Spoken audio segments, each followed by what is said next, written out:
Hello, नमस्कार. सुंदर अशा दिवसाची सुंदर अशी सकाळ झालेली होती. बाहेर गॅलरीमध्ये आले आणि तुम्हाला फुलं दाखवते. तुमचं जरी मूड खराब असेल ना, तर माझ्या गार्डनमधले फुलं आणि झाडं, त्याचबरोबर विठ्ठलाची जी फ्रेम आहे ना, ते बघून नक्कीच तुमचंसुद्धा मूड फ्रेश होऊन जाईल. त्यानंतर 2-4 चकरा मारल्या तिथे गॅलरीमध्येच. त्यानंतर रबर प्लांटलासुद्धा बघितलं, कारण रबर प्लांटना खूप जास्त ऑक्सिजन देतो. आज नाश्त्यामध्ये होते इडली सांबार, तर त्याचीच इथे तयारी करते. फ्रेश असा कढीपत्ता तोडून आणला. त्यानंतर एवढी सारी तयारी केलेली होती इडलीसाठी आणि सांबारसाठी.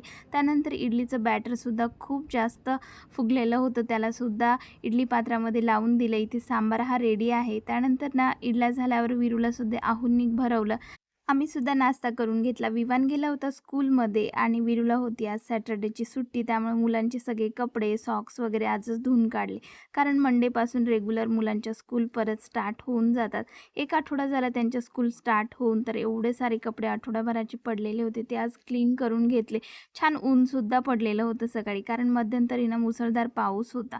त्यानंतर दुपारी मला जायचं होतं बाहेर, तर विरूला चकमा देऊन मी बाहेर निघाले माझ्या मैत्रिणीसोबत. काहीही मार्केटमध्ये बघायचं नव्हतं, तरीसुद्धा मी तिच्यासोबत गेलेली होती.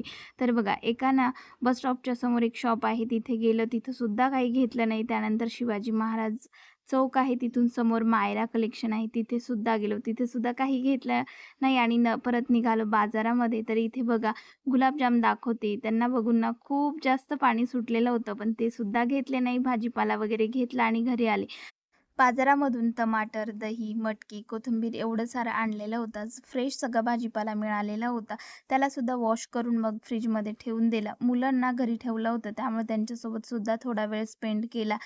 मुलांचा स्क्रीन टाईम आणि त्यांना बिझी जर ठेवायचं असेल ना, तर त्यांचं आवडीचं काम त्यांना करायला द्या. नक्कीच ते आनंदाने करतात आणि त्याच्यामध्ये अर्धा ते पाऊण तास चालला जातो आणि त्यांनासुद्धा कळत नाही. तर इथे विरू करत होता रेनबोची ड्रॉइंग आणि विवान करत होता जे स्केच आहे तेच बघून तो काढत होता. तर त्यांच्याजवळ सुद्धा थोडा वेळ बसले आणि त्यांची ड्रॉइंग बघत होते. नक्कीच तुम्हीसुद्धा हे ट्राय करून बघा आणि तुमच्या मुलाचा स्क्रीन टाईमसुद्धा कमी होऊन जाईल. नंतर लगेचच स्वयंपाकामध्ये इथे मसूरची डाळ आणि पोळी भाजी बनवलेली होती. असा होता आजचा मेन्यू. नक्कीच तुम्हाला जर हा मिनी ब्लॉग आवडला असेल तर चॅनलला लाईक, शेअर, सबस्क्राईब करायला विसरू नका. तोपर्यंत बाय. जय गजानन.